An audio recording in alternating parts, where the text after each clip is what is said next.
അസ്സലാമു അലൈക്കും വറഹ്മത്തുള്ളാഹി വബറകാതുഹു.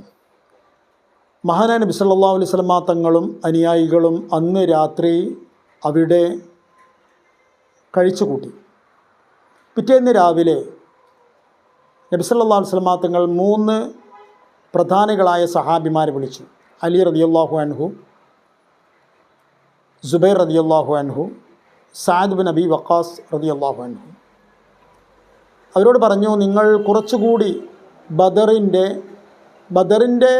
എന്ന് പറയുന്ന പ്രദേശത്തിൻ്റെ ഏറ്റവും പ്രധാനപ്പെട്ട കേന്ദ്ര ബിന്ദു എന്ന് പറയുന്നത് ബദറിലെ ഒരു ജലാശയമാണ്. ബദർ ഒരു ഇടത്താവളമാണ് എന്ന് നാം നേരത്തെ പറഞ്ഞു. കച്ചവടക്കാരും സൈന്യങ്ങളും ഒക്കെ അവിടെ വിശ്രമിക്കാറുണ്ട്. വിശ്രമിക്കാനുള്ളൊരു കാരണം ഇതാണ്, അവിടെയാണ് വെള്ളമുള്ളത്. ആ വെള്ളം ഉണ്ടായതുകൊണ്ടാണ് അവിടെ വിശ്രമിക്കുന്നത്. ഏതായിരുന്നാലും ഈ 3 പേരോടും നബി സല്ലല്ലാഹു അലൈഹി വസല്ലമ തങ്ങൾ പറഞ്ഞു, നിങ്ങൾ ബദറിലെ ജലാശയത്തിൻ്റെ സമീപം വരെ പോവുക. എന്തെങ്കിലും സൂക്ഷ്മമായ വിവരങ്ങൾ മക്ക സൈന്യത്തെക്കുറിച്ച് ലഭിക്കാനും മതിയല്ലോ, സാധ്യതയുണ്ട്. അങ്ങനെ എന്തെങ്കിലും കിട്ടാനുണ്ടോ എന്ന് നിങ്ങൾ നോക്കുക. അങ്ങനെ ആ 3 പേരും പുറപ്പെട്ടു. അവരേകദേശം ബദറിലെ ജലാശയത്തിൻ്റെ സമീപത്തെത്തി. അപ്പോഴാണ് 3 അടിമകളാണെന്ന് തോന്നിക്കുന്ന ചെറുപ്പക്കാർ അവിടെ നിന്ന് വെള്ളമെടുക്കുന്നത് കണ്ടു. ഉടനെ ഈ 3 പേരും ചെന്ന് ആ 3 പേരെയും പിടികൂടി. എന്നിട്ട് നേരെ അവരുമായി നബി സല്ലല്ലാഹു അലൈഹി വസല്ലമ തങ്ങളുടെ അടുക്കിലേക്ക് വന്നു. ഈ 3 പേരുമായി അവർ നബിയുടെ അടുക്കിലേക്ക് വരുമ്പോൾ നബി സല്ലല്ലാഹു അലൈഹി വസല്ലമ തങ്ങൾ നിസ്കാരത്തിലായിരുന്നു. അപ്പോൾ നബിയുടെ നിസ്കാരം കഴിയട്ടെ എന്ന് കരുതി അവരവിടെ നിന്നു. ആ നിൽക്കുന്നതിനിടയിൽ അവർ 3 പേരും ഈ ആൾക്കാരെ ചോദ്യം ചെയ്യാൻ തുടങ്ങി. നിങ്ങൾ ആരാണ്? നിങ്ങൾ ആരുടെ ജോലിക്കാരാണ്? നിങ്ങൾ ആർക്ക് വേണ്ടിയാണ് വെള്ളം കൊണ്ടുപോകുന്നത്? പറയുമെന്ന്. അവർ പറഞ്ഞു, ഞങ്ങൾ മക്കായിൽ നിന്ന് വരുന്ന സൈന്യത്തിൻ്റെ വെള്ളത്തിൻ്റെ ചുമതലയുള്ള ആൾക്കാരാണ്. അവർക്ക് വെള്ളം കൊണ്ടുപോയി കൊടുക്കാൻ വേണ്ടിയാണ് ഞങ്ങൾ വെള്ളം കോരുന്നത് എന്ന് പറഞ്ഞു. അത് കേട്ടപ്പോൾ ഈ 3 സഹാബിമാരും പറഞ്ഞു, നിങ്ങൾ കള്ളമാണ് പറയുന്നത്. നിങ്ങൾ ഒരിക്കലും ഞങ്ങളുടെ കയ്യിൽ നിന്ന് രക്ഷപ്പെടാൻ പോകുന്നില്ല. കളവ് പറഞ്ഞ് ഞങ്ങളിൽ നിന്ന് രക്ഷപ്പെടാം എന്ന് നിങ്ങൾ ഒരിക്കലും സ്വപ്നം കാണുക പോലും ചെയ്യേണ്ട. ഞങ്ങൾ നിങ്ങളെ വിടാൻ പോകുന്നില്ല. മാത്രമല്ല, ആരൊക്കെയോ ആ 3 പേരെ അടിക്കുകയും തൊഴിക്കുകയും ഒക്കെ ചെയ്തു.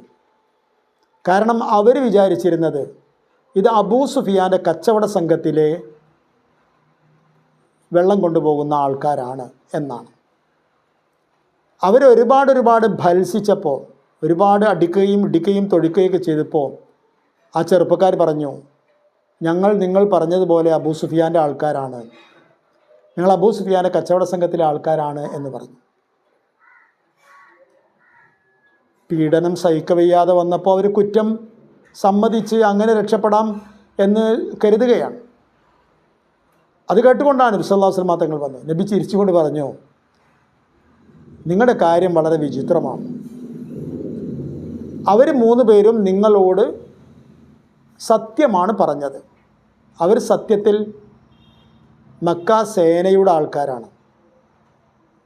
അവർ സത്യം പറഞ്ഞപ്പോൾ നിങ്ങൾ അവരെ തല്ലി. അവർ നുണ പറഞ്ഞപ്പോൾ, അവർ കളവ് പറഞ്ഞപ്പോൾ നിങ്ങൾ അവരെ വെറുതെ വിടാൻ പോവുകയുമാണ്. മഹാനായ നബി സല്ലല്ലാഹു അലൈഹി വസല്ലമ തങ്ങൾ പിന്നെ ആ 3 പേരോടും ചോദിച്ചറിഞ്ഞു വിവരങ്ങളൊക്കെ. നബി സല്ലല്ലാഹു അലൈഹി വസല്ലമ തങ്ങൾക്ക് അറിയേണ്ടിയിരുന്ന ഏറ്റവും പ്രധാനപ്പെട്ട വിവരം 2 കാര്യങ്ങളാണ്. ഒന്നാമത്തേത്, ആ സേനയിൽ എത്ര ആൾക്കാരുണ്ട് അതാണ്. രണ്ടാമത്തേത് അറിയാനുള്ളത്, അതിൻ്റെ നായക സ്ഥാനത്ത് ആരൊക്കെയുണ്ട് എന്നതാണ്. നബി സല്ലല്ലാഹു അലൈഹി വസല്ലമ തങ്ങൾ അവരെ 3 പേരെയും അടുത്ത് നിർത്തി വളരെ സ്നേഹത്തോടെ ചോദ്യങ്ങൾ ചോദിച്ചു. എത്ര പേരുണ്ട് എന്ന ചോദ്യത്തിന് അവർ പറഞ്ഞു, ഞങ്ങൾക്ക് എണ്ണാനൊന്നും അറിയില്ല, ഒരുപാട് ആൾക്കാരുണ്ട്, അത്രേ ഞങ്ങൾക്ക് പറയാൻ കഴിയുള്ളൂ. അപ്പോൾ നബി സല്ലല്ലാഹു അലൈഹി വസല്ലമ തങ്ങൾ അവരോട് ചോദിച്ചു, ശരി, അവർ ഒരു നേരത്തെ ഭക്ഷണത്തിന് വേണ്ടി എത്ര ഒട്ടകങ്ങളെ അറുക്കാറുണ്ട് എന്ന് നിങ്ങൾക്കറിയുമോ? മഹാനായ നബി സല്ലല്ലാഹു അലൈഹി വസല്ലമ തങ്ങളുടെ ഒരു പ്രത്യേക കഴിവാണിത്. നബിയുടെ അങ്ങനെ ഒരു ചോദ്യം വരും എന്നത് ആരും പ്രതീക്ഷിക്കുന്നുണ്ടാവില്ല. അവർ പറഞ്ഞു 9 10 ഒക്കെയാണ് ഒരു നേരം അറക്കാറുള്ളത്. നബി പറഞ്ഞു, എന്നാൽ കേട്ടുകൊള്ളുക, അവർ 900-നും 1000-നും ഇടക്കാണ് അവരുടെ സംഖ്യ എന്ന്. തുടർന്ന് നബി അവരോട് ചോദിച്ചറിഞ്ഞു ആരൊക്കെയുണ്ട്.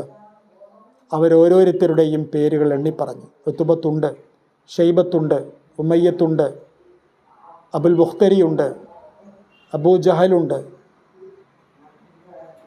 അങ്ങനെ നേതാക്കന്മാരുടെ പേരുകളൊക്കെ പറഞ്ഞപ്പോൾ നബി സല്ലല്ലാഹു അലൈഹി വസല്ലം തങ്ങൾ പറഞ്ഞു, ഇദാ മക്ക അൽഖത ഇലൈക്കും അഫ്ലാദ കബ്ദിഹ, മക്ക അതിൻ്റെ കരളിൻ്റെ കഷ്ണങ്ങൾ നിങ്ങളിലേക്ക് ഇതാ ഇട്ട് തന്നിരിക്കുന്നു.